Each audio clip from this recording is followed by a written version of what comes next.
Eu queria começar pelo começo, né? Pela sua infância, já que você, assim, teve diversas atividades na área de esportes, atividades na área cultural, depois você foi bem cedo começar a aprender datilografia.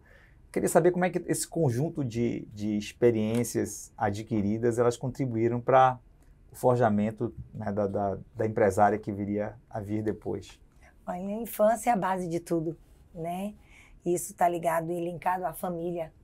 Então, não posso falar da infância sem falar dos meus pais. Perfeito. Então, fui criada no interior, né? É uma relação um pouco diferente, né? Das criações urbanas. Então, fui criada andando de bicicleta na rua, né? Ia andando para a escola, uma outra realidade. E minha mãe sempre foi uma mulher muito forte, né? Ela sempre foi, assim, a matriarca, digamos assim, aquela que, como meu pai falava, quem manda aqui nessa casa é a sua mãe, né? Eu sem ela não sou nada nem ninguém. Então, minha mãe era uma referência de tudo. E ela dizia que a mulher tinha que aprender a fazer de tudo, de tudo. Então, tudo que eu aprendi na minha infância e adolescência, eu agradeço a ela. Então, ela queria que a gente fizesse todas as oportunidades que tinha, ela queria que nós aprendêssemos, principalmente nós mulheres. Eu venho de uma família de 4 irmãos, né? Sim. Somos de 5, sendo que um é homem e 4 são mulheres. Caramba, coitado. Então então, tudo que tinha de curso No matriarcado, que ela né? era, que ela entendia que seria útil de aprendizado, porque o futuro era incerto, e ela dizia: mulher tem que estudar, mulher tem que ser inteligente e você vai aprender. Então eu aprendi a fazer bordados, hoje mesmo eu já faço crochê para neta. E aprendi a fazer curso de porcelana, tomei aula de piano, fiz aula de judô, eu fui judoca durante 15 anos, né? Foi dentro do esporte também, meus pais nos incentivaram muito com os esportes, balé, turma de... participei de banda, de escola. Então, assim, eu tive uma infância muito feliz e no meio dessa infância com muito aprendizado, né? Então, eu trouxe uma boa bagagem da minha infância que interferiu bastante, me ajudou e contribuiu bastante no meu aprendizado dentro dos negócios. Que legal, que bacana. Aí, depois, lógico que, assim, com essa bagagem que você foi acumulando, né, você pôde aí se experimentar, se jogar no mundo empresarial. Mas você, é uma frase que é super importante, né, tua, que inclusive está no livro, né, dos Gestores Inspiradores, diz respeito à sua relação com a coragem, né, a importância que você diz que a coragem teve para a tua vida e para até onde você chegou. Queria que você explorasse isso mais um pouco, assim, falasse um pouquinho sobre esse sentimento de coragem, sobre o papel que a coragem tem para quem se lança numa atividade empreendedora.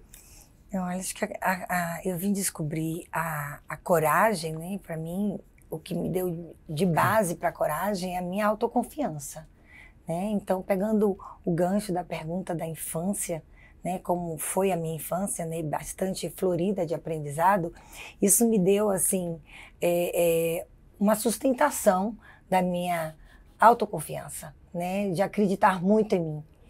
E coragem é uma coisa que está muito linkada aos riscos, né? Você tem que correr riscos e a coragem vem para sustentar. Eu acho que coragem e risco andam lado a lado, né? Nós temos que ter coragem para correr riscos, porque sem os riscos a gente não tem as descobertas.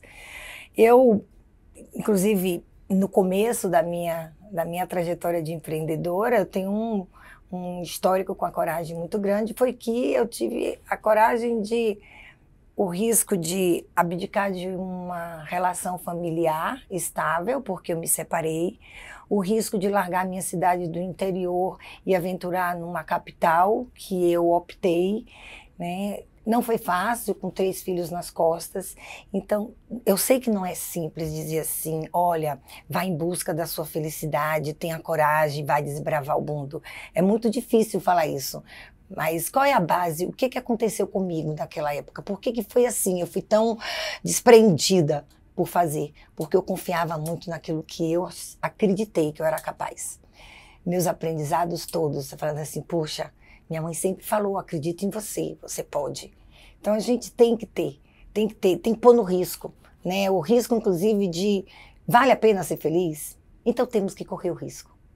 A história com o empreender, né? Por que está tão linkado com o empreendedorismo? Por causa do risco, né? Uhum. Todo empreendedor precisa enfrentar os riscos, porque os riscos fazem parte do negócio. É o balanço, né? É o ponto de equilíbrio, né? E você ter coragem de arriscar não quer dizer que você deixou de ter medo. Sim, claro que não. Não, muito pelo contrário, o medo está ali, né? A coragem tem que superar esse medo, a coragem tem que superar os desafios. Então, para mim, é uma palavra que me guia, né? Eu ter coragem de ir além, ter coragem de arriscar. E o que me dá essa tranquilidade para enfrentar os meus medos e todos os desafios que o empreendedorismo coloca ali à prova é a minha autoconfiança. Acreditar que tudo que está dentro daquela capacidade de ser resolvido por mim, eu posso atestar que eu consigo. As coisas começam a ficar complicadas quando depende do outro, porque Sim. aí você não pode falar com tanta segurança, né? Tem aquela zona de limite, né? Eu sei até onde eu posso ir por mim, mas tudo que cabe ao outro e depende também do outro significa o quê? A equipe. Sim. Aí entra a história de você ter uma boa equipe, onde a função de um e a atividade do outro é tão imprescindível para que tudo dê certo. Mas antes de falar de equipe, eu queria explorar mais essa questão da coragem, porque você falou muito da coragem do empreendedor, mas eu queria ver contigo em que medida essa coragem do empreendedor é diferente em termos de demanda da coragem da empreendedora. O quão mais difícil é ser uma empreendedora do que ser um empreendedor? Ser empreendedor é bem mais difícil. E eu posso fazer uma comparação assim mais simples, como eu enxergo. Por que é mais difícil, né? As mulheres estão aí querendo ocupar cada vez mais o seu espaço, né? O quão importante é isso.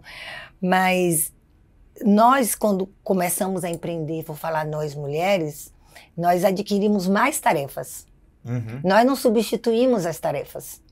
Porque a gente começa a empreender, a gente assume mais responsabilidades e riscos, mas nós não deixamos de ter a parte primordial nossa, que é a nossa base. Como mulher, somos filhas, companheiras e mães. A mulher, ela passa a assumir mais responsabilidades e a correr mais riscos. Ela não é uma substituição, não é uma troca.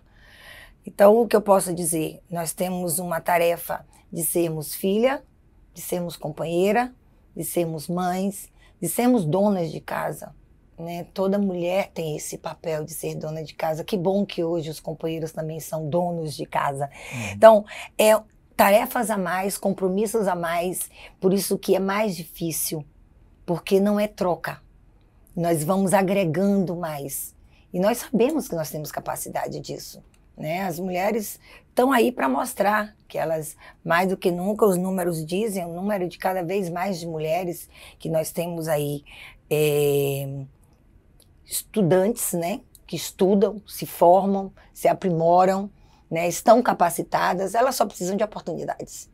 E de preferência, oportunidades igualitárias, né? Porque nós sabemos que a gente consegue dar conta de tudo. Essa questão que você explorou bem, assim, das tarefas cumulativas, é um dos fatos apenas, né, da dificuldade empreendedora. E o machismo no mundo empresarial, ou seja, em que medida isso é mais um obstáculo a ser superado por vocês? Porque esse machismo, ele existe hoje, ainda existe, infelizmente, é uma realidade, eu posso dizer, tanto dentro das empresas mais convencionais e tradicionais, como dessas empresas mais descoladas e modernas. Mas nós, mulheres, independente até de estarmos empreendendo e convivermos com esse machismo que impera, infelizmente, ainda na nossa sociedade, isso é uma coisa que desde nossas infâncias nós lidamos com o machismo. Que vem desde a brincadeira, né, em sala de aula, desde os nossos coleguinhas, a forma de nos tratar, a forma, sabe, de nos chamar, das brincadeiras. E isso vem, né? Então, assim, tem muito a ver com, infelizmente, a educação e a falta de respeito, né, de como a mulher é vista, né, como um objeto. Então, na hora que a gente se vê no meio do nosso mundo dos negócios, o mundo do trabalho, e a gente vê que uma palavra foi dita no momento errado, na hora errada, você se sente humilhada, né? Que é o sentimento maior da mulher quando ela tem um assédio ou moral ou sexual. É muito difícil lidar com isso. Temos que conviver, né, no sentido de saber nos defender e tocar para frente. Porque é uma realidade que ainda vai demorar muito a gente dizer que disse sanada. Né? Isso vem, é milenário, eu posso assim dizer. Então, tá aí, vamos levantar nossas cabeças, é o que eu digo para todas, não vamos esquecer do nosso lado mais importante, que é a meiguice, a delicadeza, né? Nós estamos aí enfrentando todos as adversidades, mas sem perder o encanto que a mulher tem, que é essa sua leveza, né? Então, nós estamos aí para afrontar esse machismo, trazendo leveza para o mundo empresarial, que, de uma certa forma, vai melhorando. Acho que está melhorando, né? Eu acho que a nossa realidade de hoje também é um pouco melhor do que de há 10 anos atrás. Certamente. Eu posso dizer isso, eu tenho 20 anos, né, de empreendedorismo, e eu sei o que é você sentar numa reunião e começar uma reunião com uma pessoa e terminar a reunião com 10 homens ao redor da mesa e você ser a única mulher. E cada hora chegar um na sala. É como se aquilo ali deixou de ser uma simples reunião e passou a ser, sabe, um parque de diversões. Tipo, olha, tem uma gracinha aqui que a gente pode ter um momento de lazer. Então, já vivi muitas situações. Mas sabe o que é bom nessa história toda? Eu fechava negócio. E isso que a mulher tem que entender. Ela tem que saber superar. Ela tem que saber a não abaixar a cabeça. Ela tem que entender que ela pode continuar. Foi assim que eu consegui chegar aqui. Não podemos esperar que vai acabar. Mas estamos aí, dentro da nossa campanha, né, de trazer uma outra realidade, uma realidade mais respeitosa, né, igualitária, até porque nós estamos aí para ajudar. E eu acho que está fazendo a diferença. Falando ainda da coragem, assim, a coragem te trouxe até onde você chegou, onde você está agora, mas, assim, dentro de tudo que te foi demandado de coragem, qual foi a coisa mais ousada que você diria que você fez e mais demandante de coragem em toda a tua trajetória? Eu larguei um casamento. Eu larguei um casamento e uma relação saudável, né? Com 3 filhos nas costas, saí do interior e fui para uma capital. Você tem que ter muita coragem. E ter que pedir ajuda e começar a vida do zero, sem um tostão no bolso. Então, esse foi o meu momento de maior coragem que eu tive. Você teve que se reinventar diversas vezes na tua vida, né? Então, assim, ciclos, né, e novos ciclos que foram construídos. Como é que você vê essa necessidade para o empresário? Em que medida é demandante de um empresário essa capacidade de lidar com a falta de rotina? Essa palavra, essa pergunta é bem interessante, porque eu sou uma pessoa que eu não tenho rotina. É difícil lidar para mim com rotina. Isso eu estou falando por ser uma coisa muito minha. Eu não vou nem colocar no mundo do empreender. Mas como minha experiência, né? O empreendedorismo não é uma universidade, não existe uma universidade, né? Você faz e constrói a sua universidade, cada um com as suas experiências. Mas isso é uma coisa muito minha. Eu sempre fui uma pessoa muito inquieta, né? Então eu sempre fui muito curiosa, inquieta, uma menina muito ativa, sempre estava em busca de novidades. Então, para mim, assim, a rotina também está linkada a mudanças. E o ser humano, ele vive em ciclos, né? Nós temos ciclos, dizem aí os cientistas, são a cada 7 anos, mas eu acho que o ciclo cada um faz, né? Pela sua necessidade pessoal. O seu ciclo pode ser um período ser 10 anos, em outro você virar um ciclo em 15, isso é relativo. Mas que ciclos fecham e ciclos se abrem, isso com certeza acontece em nossa vida, né? Os anos vão passando e é que a gente vai ver quantos ciclos a gente deixou para trás.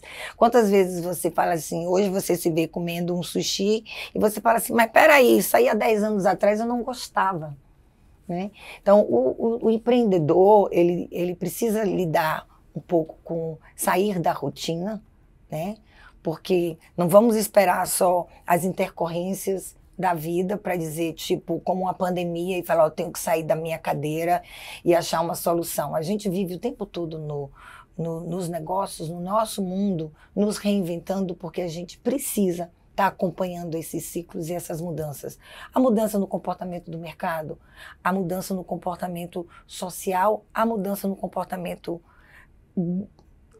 das relações do ser humano, né? Olha aí esse mundo digital chegando aí, uma loucura, né? Os nossos filhos já nascem, né? Geração Covid, né?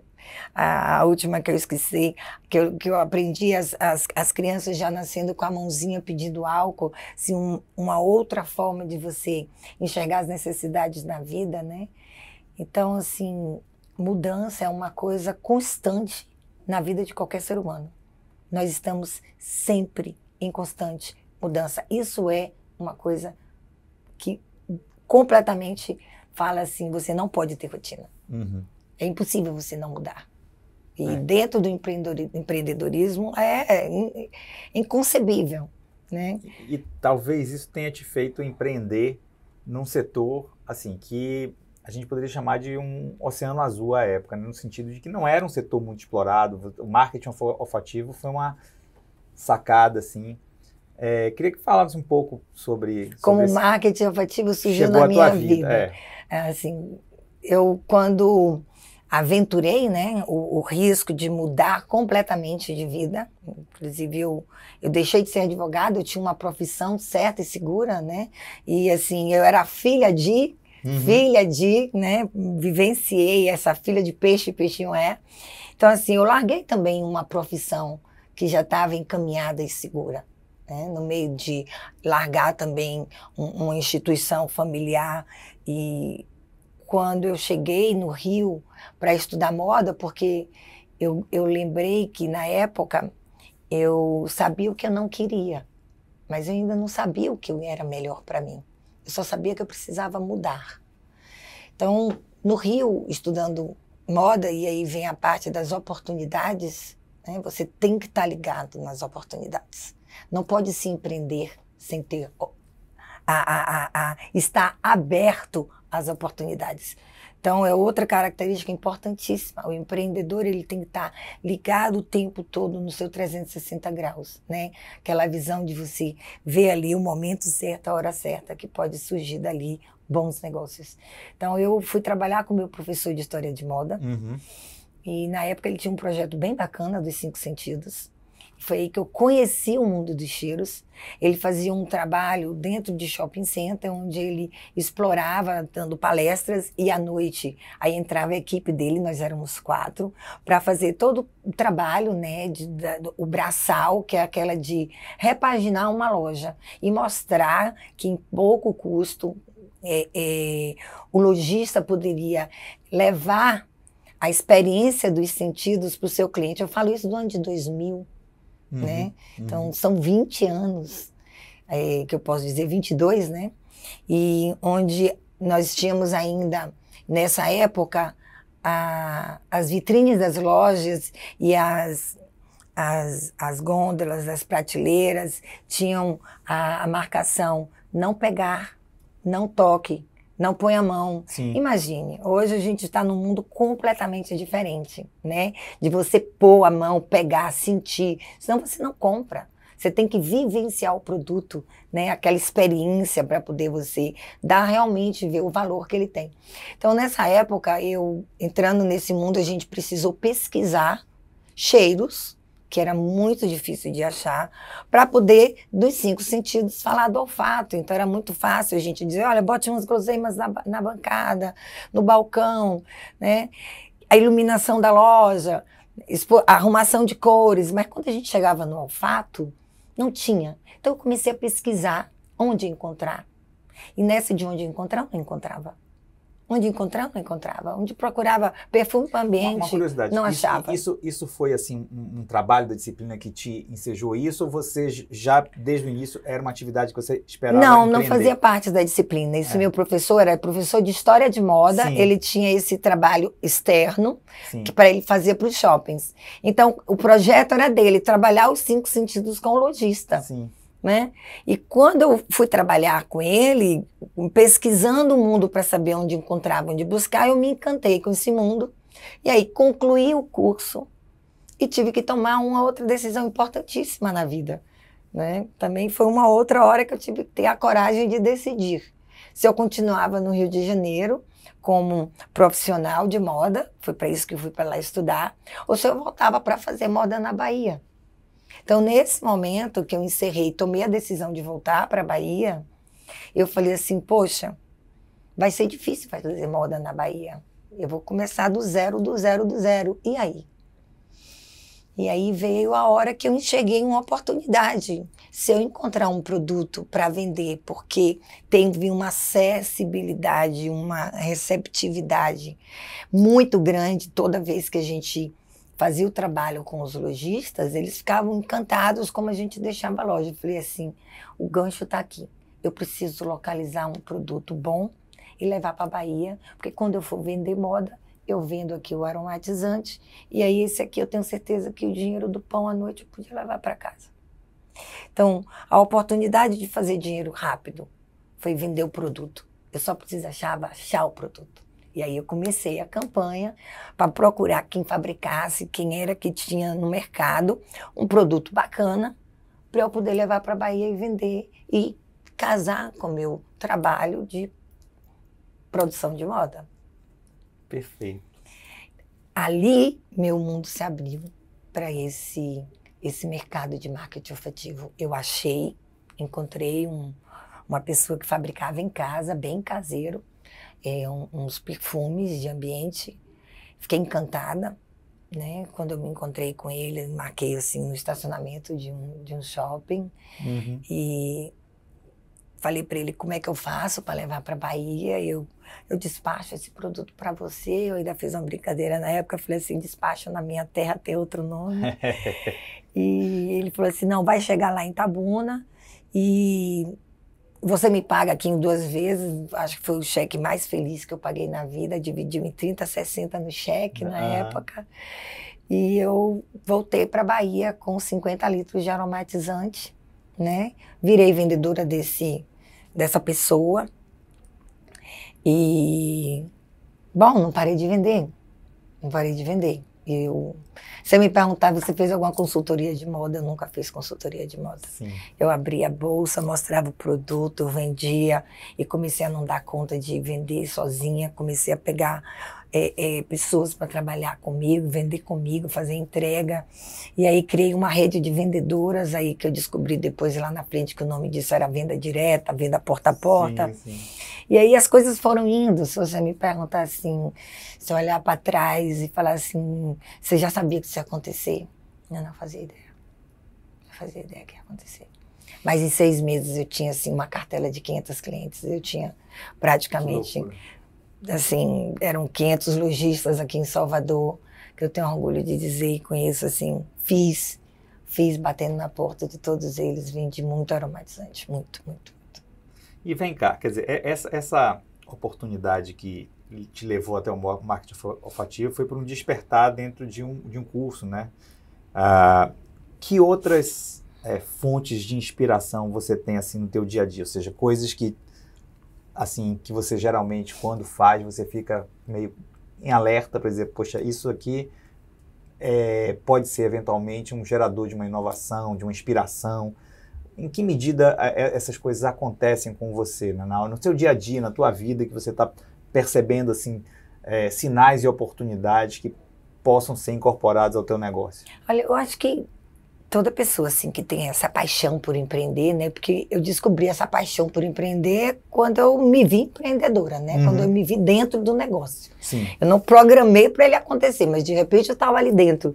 É uma coisa que não para, sabe? A gente é meio que impulsionado, assim. Quando você falou assim, o que você tem que te inspira, acho que tudo nos inspira, né? As cores, o belo, o bonito, né? A agradabilidade, uma boa conversa. Então, assim, a gente está, assim, sempre em alerta. A conexão entre pessoas, relacionamentos, né? Não tem coisa melhor para você tirar, assim, um bom proveito, é você ter uma boa conversa, sabe?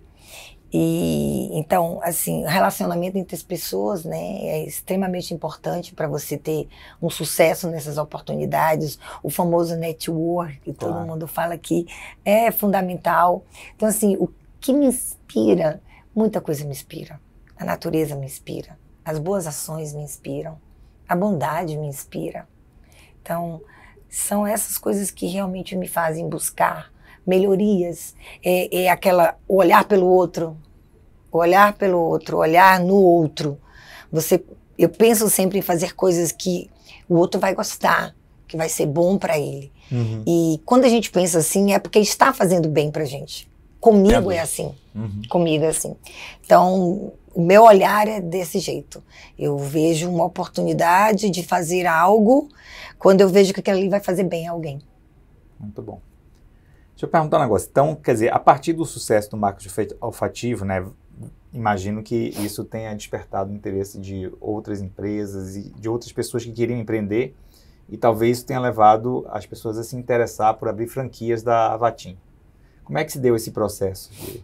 Olha, a franquia nasceu também de uma forma da gente estar com os olhos abertos para as possibilidades do mercado. Né? Então, o negócio estava indo muito bem, a venda porta a porta, e um belo momento, os nossos parceiros sempre nos cobravam um espaço. Poxa, eu queria ter um espaço que fosse a Avatim. Os vendedores nos cobravam isso. Aí nós resolvemos fazer um teste, fomos participar de uma feira, primeira feira que a gente foi participar, a Feira Gift em São Paulo. Botamos um stand para imaginar como seria a receptividade das pessoas com o nosso produto expostos, porque até então a gente só vendia de catálogo. Uhum. Foi um sucesso a feira, participamos do primeiro ano, o segundo ano. Depois do terceiro ano de feira, eu e César nos olhamos e falamos assim, olha, realmente o nosso produto é um sucesso na porta a porta, ele vai ser um sucesso sempre nas prateleiras, as pessoas na feira faziam fila para entrar no stand, era uma loucura, no final da feira todo mundo queria comprar produto. E o que aconteceu? Quando a gente voltava e pegava aquela lista de contatos na feira, eu posso te dizer assim, era contatos de 1000 pessoas. Uhum. Porque você passa na feira, você sai bipando, contata o que mais tem. A gente sentava para fazer a varredura, no final a gente fazia muitos poucos clientes. Porque nós descobrimos, aí foi uma questão muito mais de perfil nosso, né, do nosso sentimento com o nosso produto, que nem todo mundo iria cuidar do nosso produto como nós gostaríamos, como ele era cuidado. Porque a gente começou a abrir os pontos de venda e começamos a nos frustrar muito com a forma como os nossos produtos eram manipulados, tratados, expostos. E a gente falou assim, não, a gente precisa fazer isso então com as nossas próprias mãos. Vamos abrir uma loja e fazer uma experiência nossa. Abrimos a primeira loja em Salvador, no Boulevard. Isso tem quanto tempo? Tem 15, 16, 20 anos de Avatim, 20 anos. Não, 10 anos. 10 anos? 10 anos. Primeira vez, tá. 10 anos que a gente abriu a primeira loja. Foi um sucesso. E aí veio a história da franquia. Nós já tínhamos parceiros de muitos anos, né, vendendo porta a porta, inclusive parceiros já com perfil de distribuidores, com rede de revendedoras linkado a eles. Quando abrimos a primeira loja, o telefone não parou. Eu quero uma, eu quero uma, eu quero igual, eu quero igual, eu quero a minha, eu quero a minha. Então, os nossos primeiros franqueados já conheciam o produto, já conheciam, já tinham uma afinidade muito grande, né, conosco, né, como pessoas, podemos assim dizer, já éramos amigos, porque eu costumo dizer que na família, na Avatim, todo mundo vira uma grande família. E foi muito rápido, nos atropelou, porque eles não esperaram a gente nem 3 meses de loja aberta. Uhum. Eu tive que correr para São Paulo e fazer um curso de franquia para entender como Claro. eu posso replicar esse modelo que a gente nem sabia, né? Nem pôde ter assim um ano de história, né, para ver se tinha um ponto de equilíbrio na empresa para a gente dizer assim, olha, esse negócio realmente é bom. Mas foi muito, meus parceiros foram corajosos. Próprias e quantas franquias? Hoje, nós temos estamos com 230 franquias. Das 230, nós temos 20, eu acho que 26 lojas. Sou péssima em número. Próprias. Quase 90% é franqueado. Sim, sim. Então, assim, nossos parceiros foram corajosos na época, muito corajosos, porque nas cegas, a gente não tinha ainda um histórico, nem de um ano do nosso modelo, e eles nos abraçaram no sentido de que acreditamos, vamos junto. E eu comecei a abrir franquia com 6 meses de loja aberta, modelo. A gente começou a abrir franquia e não paramos. Não paramos mais. Deixa eu perguntar um negócio. Nesse modelo de franquia, vocês conseguiram desenvolver um processo de aprendizagem no sentido assim, de transversalizar alguma boa prática, alguma coisa que vocês veem de diferente na gestão de um dos franqueados e que você diz isso daqui pode ser incorporado aos demais? Existe um processo natural de aprendizagem? Sim, e é bem natural mesmo. Existem trocas, né? Isso é uma troca. Tem a experiência de nós termos as nossas lojas próprias, faz parte do negócio. Sim. Você precisa ter loja própria, porque é onde você está sempre ali testando também, claro, né? Vivenciando todas as experiências que os seus parceiros estão. A negociação entre loja própria, franquia, fábrica são idênticas. Né? Não existe nenhum desconto, nada diferenciado para as minhas lojas. Eu sou tenho o mesmo tratamento. E essa troca é muito maior por parte deles. Os nossos parceiros nos ensinam muito. Primeiro porque cada um tem um jeito de lidar. Nós temos um padrão, nós temos a receita. Nós colocamos aquela padronização e a receita e falamos, olha, tem que fazer assim.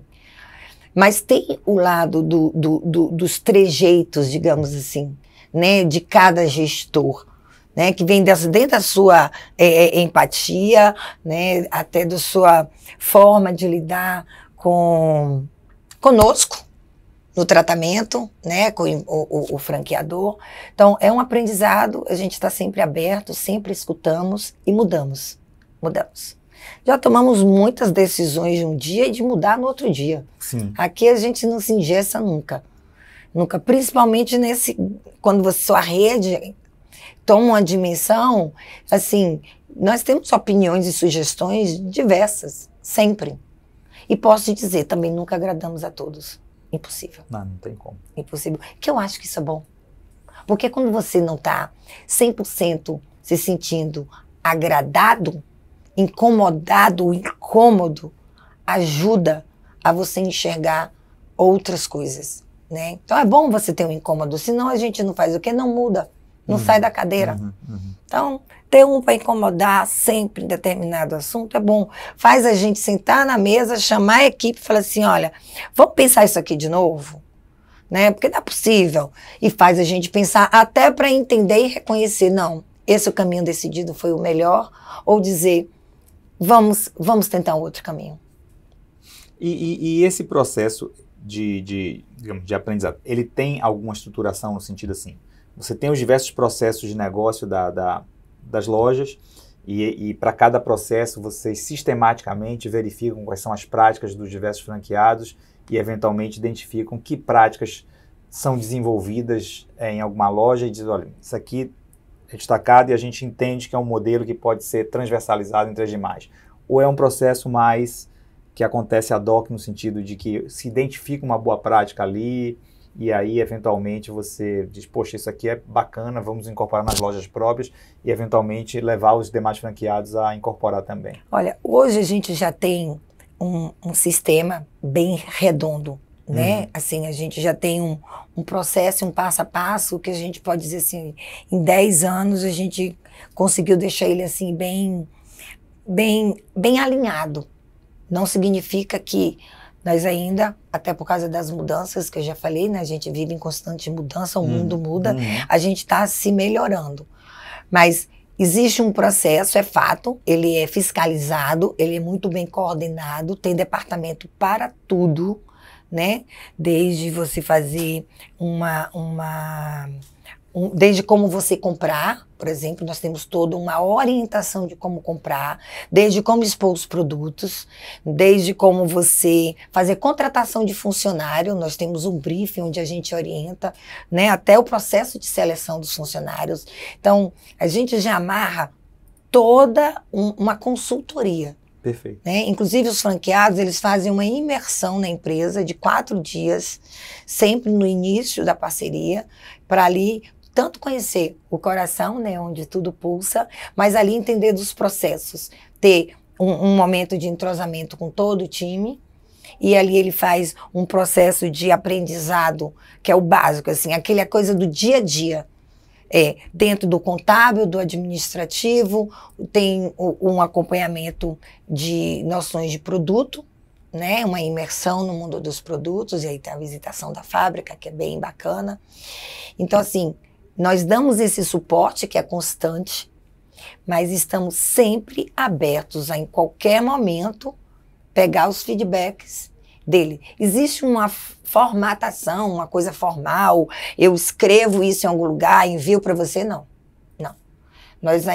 Nós hoje temos o conselho, né, dos franqueados, nós começamos a implantar esse ano, onde a cada 2 meses nós nos reunimos com o representante de cada região, eles têm, e ali nós trocamos, fazemos uma pauta prévia, cada um já vai preparado, né? Em cima daquela pauta a gente discute e ali nós trocamos todas as ideias. E, principalmente, falamos das dificuldades. Os problemas que estão na mesa, as coisas que estão acontecendo, porque é uma parceria. Sem É uma dúvida. parceria. São nossos clientes, mas são nossos, acima de tudo, parceiros. Trabalhamos em prol do consumidor final. Ele sim. Aquele ali, nós temos que nos unir para o consumidor final dizer assim, olha, eu estou 100% satisfeito com essa empresa. Esse é o nosso objetivo. E nós precisamos nos unir. Agora, além da coragem, que a gente já explorou demais aqui, né, que competência, conhecimento que você diria que você adquiriu, né, na tua vida empresarial, na tua vida profissional, eu diria, e que você diz, porra, isso faz diferença, isso me ajuda a ser a empresária que eu sou? A nível de competência. Conhecimento, alguma coisa que você diz assim, pô, depois que eu... Alguma coisa que você sente assim que foi meio, sei lá, epifânico, que digo assim, porra, cara, se eu soubesse isso desde o início, a minha vida teria sido mais fácil. Olha, se eu agisse assim desde o início, se eu tivesse essa habilidade, se eu tivesse essa competência, se eu soubesse disso desde... Alguma coisa que você, assim, adquiriu nesses anos, né, de atuação profissional. Eu acho que foi isso fez diferença na minha vida. Lidar com pessoas. Lidar com pessoas.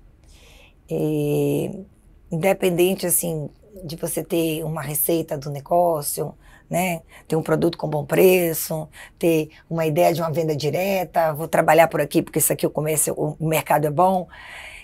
Ao longo desses 20 anos, pessoas fazem diferença. Então, eu posso dizer que eu aprendi no meu dia a dia a lidar com pessoas. Isso é importante para os negócios. Faz toda a diferença. Talvez se eu tivesse a experiência que eu adquiri hoje, né, do tratamento com esse imenso e amplo, né, variedade e número de pessoas, cada uma diferente, lá no início, essa experiência teria feito também muita diferença, né? Então... É engraçado porque eu estava na gestão da escola de administração até 2 anos atrás. E aí a gente estava fazendo uma reforma curricular, entrevistamos vários empresários para saber assim, o que eles demandavam dos egressos. E a resposta que foi unânime foi a questão de saber se relacionar com pessoas. As pessoas desenvolverem essa competência. Um gestor, um administrador tem que saber se relacionar com pessoas. Tem. Eu acredito que é um dos nossos maiores desafios, né? Porque você está lidando com a competência do outro, com o psicológico do outro, com os sonhos do outro, né? E você está ali como líder no comando, a responsabilidade é grande, porque uma palavra errada, mal direcionada, ou uma atitude, né, vista de uma forma assim não muito feliz, pode estragar a vida de uma pessoa. Nas agruras, né, nas dificuldades, assim, o que é mais difícil? Por que ser empresário é tão difícil? O que mais dificulta a vida do empresário? Posso falar a verdade? À vontade. As pessoas. Também, né? Então, porque uma coisa está junto com a outra, né? Assim, porque se você for parar para pensar, eu sou do mundo de cosmética, né? Mas eu acho que no mundo automobilístico, no mundo pet, vamos lá, no mundo têxtil, negócio é tudo negócio. Os negócios são iguais. A forma de você enxergar como tudo vai começar. Vamos montar um plano de negócio. O plano de negócio para uma fábrica da Ford é o mesmo plano de negócio para uma fábrica da Vatim. O plano de negócio segue as padronizações obrigatórios e os modelos que a gente pega e replica. O que está diferente ali no meio e que vem no pacote? As pessoas, seu time, sua equipe, né? Então, hoje, o diferencial não está no produto, está em como ele é vendido, como ele é apresentado em você. Então, é o humano que faz a diferença. Então, para mim, esse hoje é o maior desafio. Uhum. E essa questão do humano, né, assim, para uma pessoa que exerce uma liderança empresarial, é o dia a dia, né? No dia a dia. Que estilo de liderança você diria que é difícil se autodefinir às vezes, mas assim, como você definiria,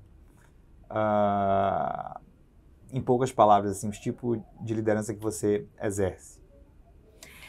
Eu acho que eu sou uma líder mais da empatia. Digamos, eu acho que eu tenho aquela liderança onde eu consigo fazer com que as pessoas ser uma inspiração para os meus colaboradores, pela minha forma de agregar, de agrupar. Justamente, eu tenho um lado muito humanitário, né? E eu acho que nessa liderança, eu acho que ela está muito assim linkada com os estímulos, né? Você precisa estar ali colocando os seus colaboradores, né, para estarem envolvidos, comprometidos. Né? Eu não estou muito preocupado com a formação deles, né, com realmente a capacidade de gerir, mas muito mais com a vontade, o querer fazer diferença, o gostar, porque no mais eles aprendem, todo mundo aprende, todo mundo é capaz de se melhorar e se aprimorar. Então, eu sou uma líder muito mais empática, eu acho que as pessoas gostam de mim e isso faz a diferença, então eu preciso sempre estar ali preocupada em ser um exemplo, óbvio, eu acho que todo líder é um exemplo, mas o que me linka muito mais assim, no meu jeito de comandar é esse meu jeito espontâneo, meu jeito mãe de ser. Então, eu sou uma líder que eu vou pelo coração, sabe? Sim. E nesse estilo de liderança, como é que isso se aplica no processo decisório? Você fala assim muitas palavras, assim, parcerias, né? A preocupação com o cliente fica evidente no teu discurso, e você trabalha, como você falou, com um grupo, né, de empresas, essa relação é muito mais complexa. Como é que se dá o processo decisório nesse contexto tão complexo que é você ter uma loja própria, mas que você tem uma relação com franqueados, que você considera como parceiros também? Como é que as decisões são tomadas? Na franquia... As mais importantes, claro. No meu mundo específico, você citou aí os parceiros franqueados, assim, a gente tem que ter esse modelo, né, o modelo da receita do sucesso, onde a gente sempre aplica para testar, deu certo, a gente replica. A gente não pode ter uma amplitude muito grande, não, na hora de tomar as decisões, porque nós vamos ouvir opiniões de todas as formas. Sim. Né? Como eu falei, a gente agrega, a gente discute, a gente estuda, a gente analisa, né? Mas na hora de tomar a decisão, tem um peso que soma mais nas costas dos dois líderes, no meu caso, eu e do sócio. Assim, tipo, aquela coisa, a responsabilidade cai. nas nossas costas. O momento de integrar, o momento de agregar, o momento de consultar é um pouquinho antes. Não sei se eu entendi um pouquinho a sua pergunta. Não, está perfeitamente. Então, aí. e no meu modelo, né, de negócio, que é franquia, né, a gente sabe, dizem até por aí, com franquia você você ali, você não pode falar nada, não pode fazer nada. Não, não é assim. É o compromisso que a gente tem da receita do sucesso, né? A gente vende a receita do sucesso, né? Então, a gente diz ali assim, olha, você vai trabalhar, você tem essas margens, você tem uma previsão de lucratividade, você tem um valor a ser investido e você tem um tempo de retorno. Aquilo tem que acontecer. Então, a gente sabe o peso dessa responsabilidade de você e dizer assim, olha, se alguma coisa der errado, a gente tem que sentar e analisar, porque provavelmente podem ser, né, situações externas a... Então, mas o poder de decisão dentro da empresa, ela vai sempre em conjunto, tá? Eu estou falando isso porque nós temos uma base, então assim, nós temos cabeças e líderes, nós como os líderes, nós estamos sempre reunidos, nós dividimos muito os nossos problemas. E nesses líderes, só para eu compreender, tem você, seu sócio... E mais toda a nossa equipe de liderança. Nós temos um bom time de liderança já, nossa cadeia já tem uma cadeia bem escalonada. E essas lideranças fazem muita diferença. Sim. Né? Então, nesse momento, nós estamos sempre muito compartilhando, sim. Sim. Faz muita diferença a opinião de todos. E para o futuro, como é que você vê esse negócio do marketing olfativo? Você acha que é uma coisa que tem uma durabilidade, uma demanda que vai permanecer? Como é que você vê assim, o cenário frente à própria situação assim, econômica do país? Em que medida essa atividade, uma atividade que tem um impacto mais direto, quando a economia vai mal, ela vai muito mal, quando a economia vai bem, ela vai muito bem, ou é um setor da economia que é menos sensível a oscilações? Se a gente não falar só de marketing olfativo e a gente estiver falando de aonde o marketing olfativo está inserido, que ele está inserido dentro de um mundo muito mais amplo, que é o mundo do bem-estar, é o mundo do bem-estar. É o mundo da beleza, é o mundo do conforto, é o mundo de você, é um mundo muito mais da saúde, é um mundo da saúde. Então, esse mundo, ele supera crises. Ele enfrenta e passa bem as crises. Porque é na hora da crise que você mais precisa estar bem. E nós trabalhamos para dar esse suporte, para dar esse alicerce, essa ajuda aos nossos clientes. Então, eu posso te dizer que nós estamos num segmento, que é o segmento da beleza, né? Aquilo que você está ali, o mundo explodindo, mas se você se olha no espelho e você se sente bem, fortalecido, né? Você está mais disposto a enfrentar as adversidades lá fora. Então, você não pode deixar o seu interior ir junto. Você tem que buscar forças, estímulo, incentivo de algum lugar para você combater todas essas adversidades. Então, nós estamos num segmento que a gente precisa manter, estar sempre em alerta e mostrando para os nossos clientes a importância deles estar bem consigo mesmo. E nós trabalhamos em cima disso. Nossos produtos fazem com que eles se sintam assim. E o cheiro é fundamental.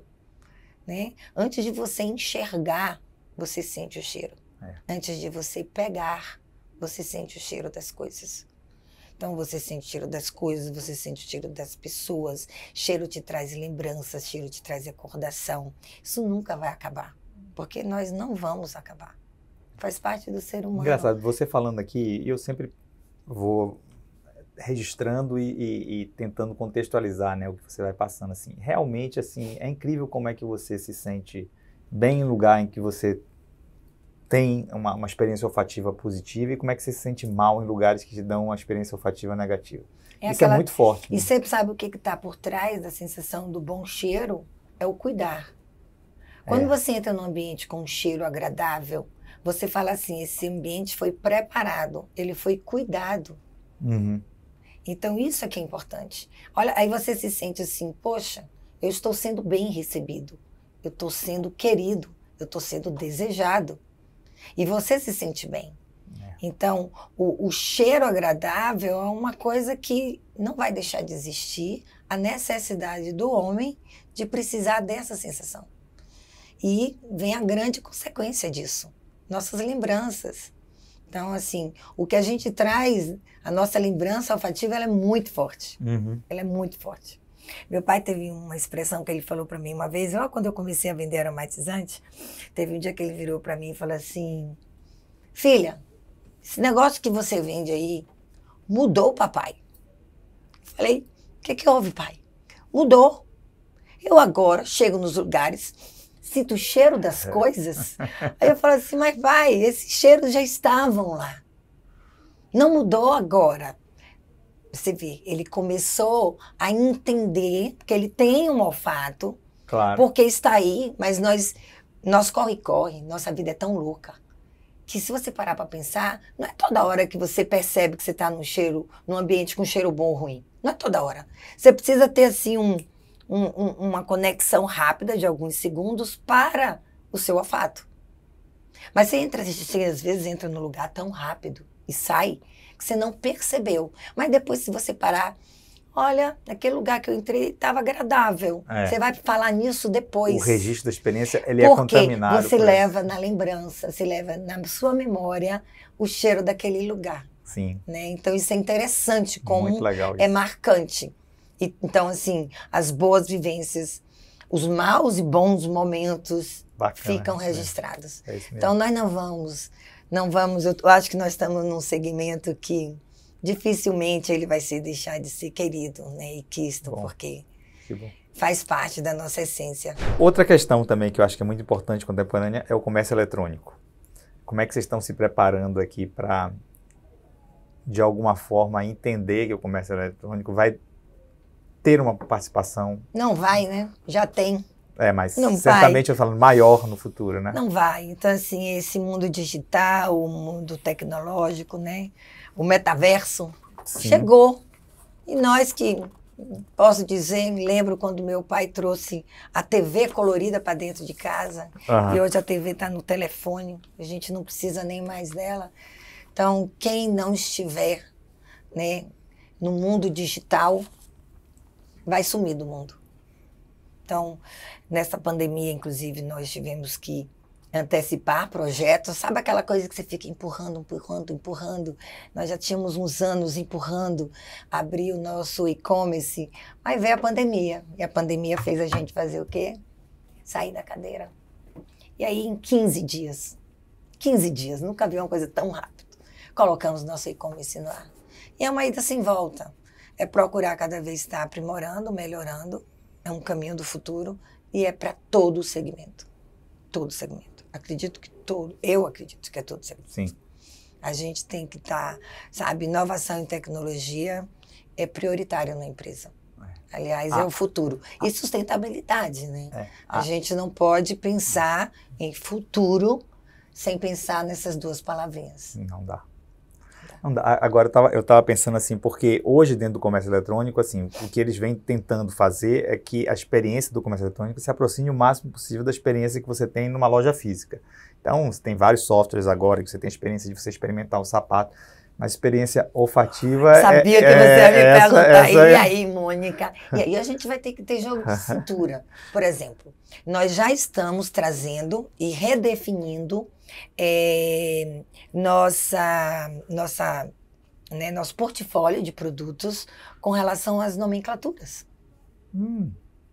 Já estamos fazendo esse estudo e isso já é uma coisa que já vem acontecendo, mas já estamos revendo os anteriores, né, repaginando muitos produtos e fortalecendo nomenclatura para que ele realmente consiga passar a mensagem de uma forma mais perceptível. Como, por exemplo, o nome do produto, no caso do cheiro, se ele é identificado ali, ó, pitanga é pitanga. Sim. Mas em marruá, você sabe o que é? Só a da Juma. É mais ou menos isso. Então, assim, o que acontece? A gente tem uma característica grande na empresa, que a gente coloca muita história no produto. O Marroá é o nome de um perfume de ambiente que a gente tem, que ele traz uma história interessante. Na época, nós criamos o cheiro Marroá, porque primeiro nós decidimos que a gente queria um cheiro que ele fosse o carro-chefe, que ele fosse o cheiro mais vendido. Então a gente começou a pensar o que eu queria de representatividade para ele.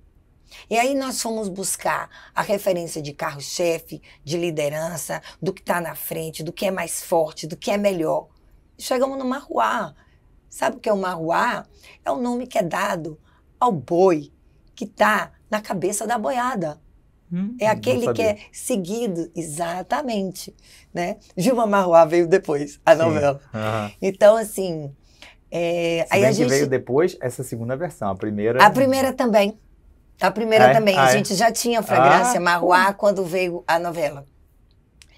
E assim, nós contávamos essa história, né, da força do Marroá, da importância dele, da referência dele como um líder do bando.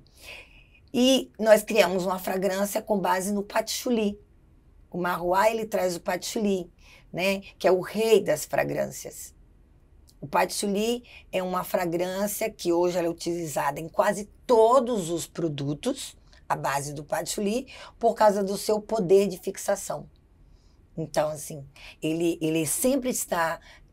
o perfume é feito em três momentos, em 3 etapas, e ele está sempre naquela base, a base onde faz com que o perfume dure por mais tempo na pele. Sim. Entendeu? Por causa da fixação. Então, as essências que são trabalhadas para fixar o cheiro, sempre tem um patchouli por perto. Então, assim, tem história. Hoje, o que a gente está fazendo? Se eu boto o patchouli ali no e-commerce, o Marroá, as pessoas não vão saber o que é. Mas se eu boto o patchouli, ela já começa a ter uma referência. Bom, já sei o que é patchouli. Então, isso é uma das formas que a gente está tentando lidar com esse novo mundo, que é importante. Deixa eu pegar um gancho aqui. Você está falando de novas fragrâncias, da questão da adaptação ao comércio eletrônico. Como é que se dá, de forma geral, o processo inovativo na Avatim? Né? Como é que vocês procuram ser permanentemente uma empresa inovadora? Bom, primeiro a gente está com a visão 360 graus, que é aquilo que eu falei, abertos a... Sim. Né? Temos equipe de desenvolvimento e pesquisa na empresa, mas esse processo inovativo, de qualquer forma, ele vem muito mais dos insights que o mercado nos traz, né? E no nosso mundo, principalmente, a gente está, cada dia que passa, buscando mais tecnologia, né? Para poder a gente estar melhorando os processos. E as novas ideias, né? São assim...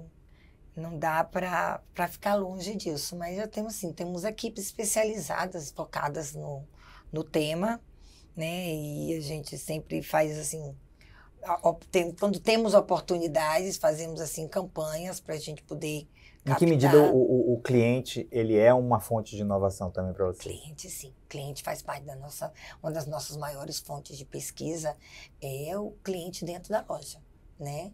São os porquês do cliente dentro da loja. Por que não tem?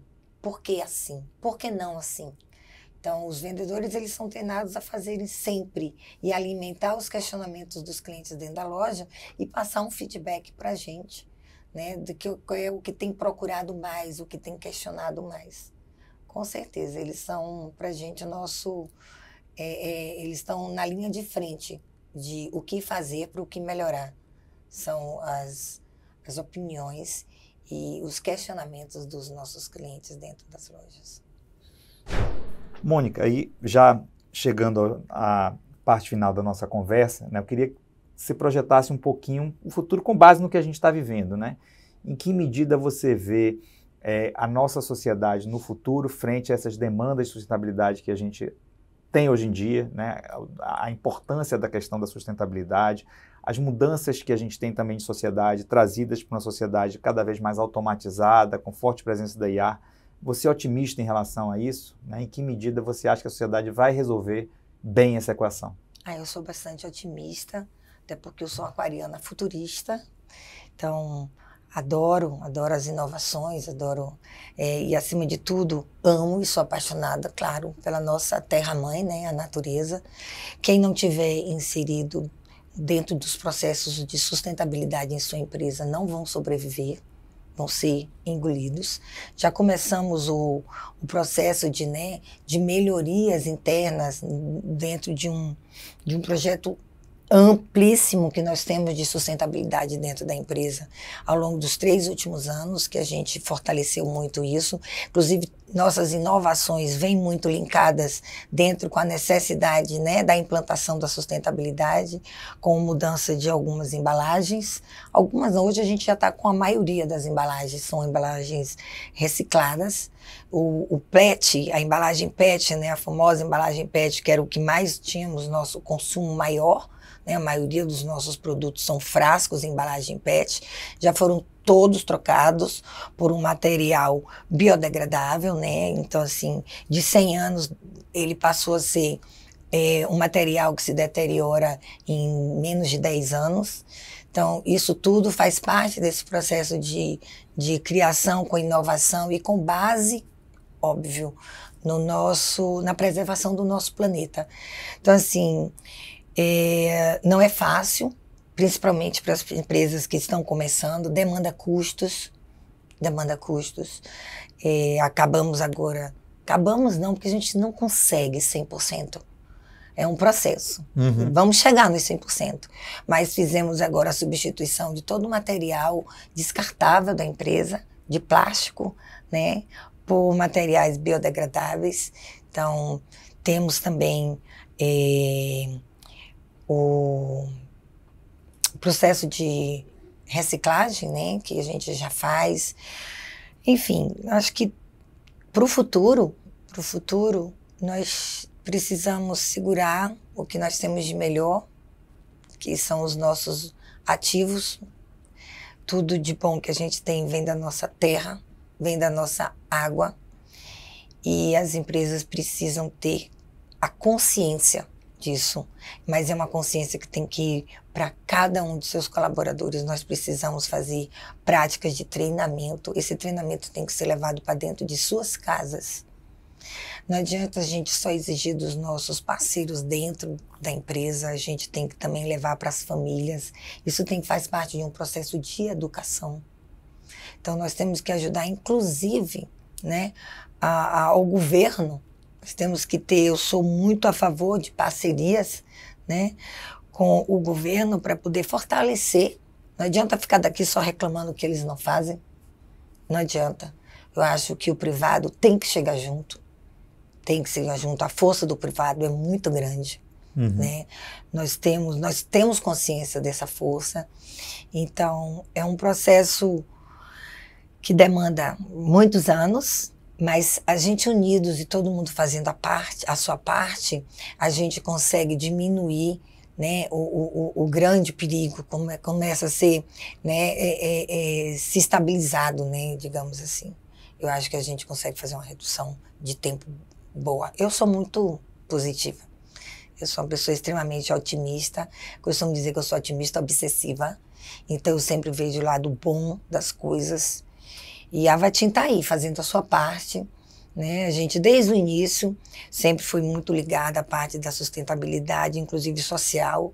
Né? Nós temos projetos sociais incríveis dentro da empresa, também, que é outra coisa que... Eu queria que falasse de um projeto social. A gente tem um projeto social dos Amigos na Escola, onde a gente dá um suporte hoje a 450 crianças, né? São todas de escolas municipais, mas nós adotamos essas escolas, ficam no nosso entorno, a fábrica fica na estrada, né? Então nós temos vários vilarejos, vilarejos inclusive na beira do rio, e esse suporte dado ao longo do ano é um suporte com orientação educacional. Essas crianças, quando chegam e atingem a idade de menores aprendizes, elas já passam a vir para dentro da empresa. Hoje nós temos profissionais que vivenciaram ao longo dos 20 anos, né, esse projeto. Então, educar é a parte mais, eu acho que é a solução do nosso futuro vem da educação. Temos o projeto Amigos na Escola, temos o Serdão, né? A gente tem o projeto com pessoas com deficiência.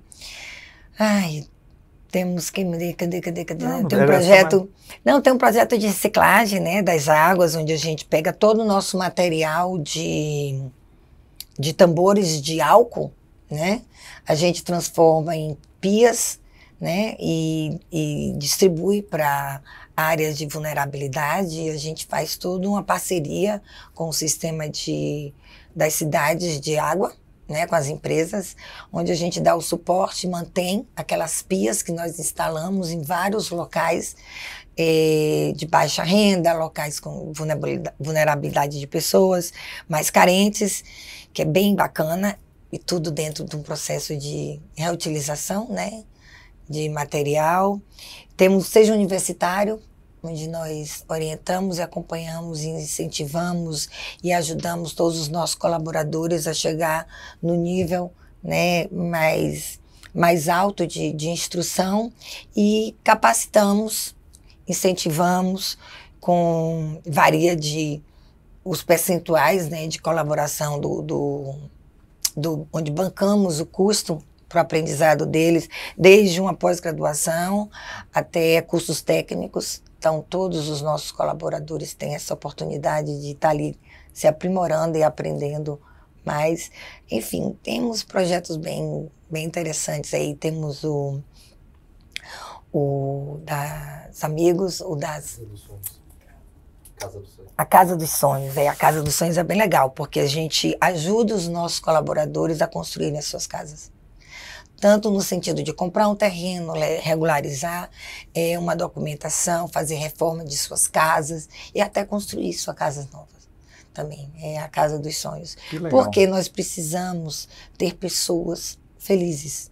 Os sonhos dos nossos colaboradores têm que também ser nossos sonhos. Que bom que você pensa assim. Porque todo mundo feliz, a gente consegue fazer o outro feliz, é mais fácil. Legal. Muito obrigado. Obrigado mesmo. Eu te agradeço. Excelente. Obrigado.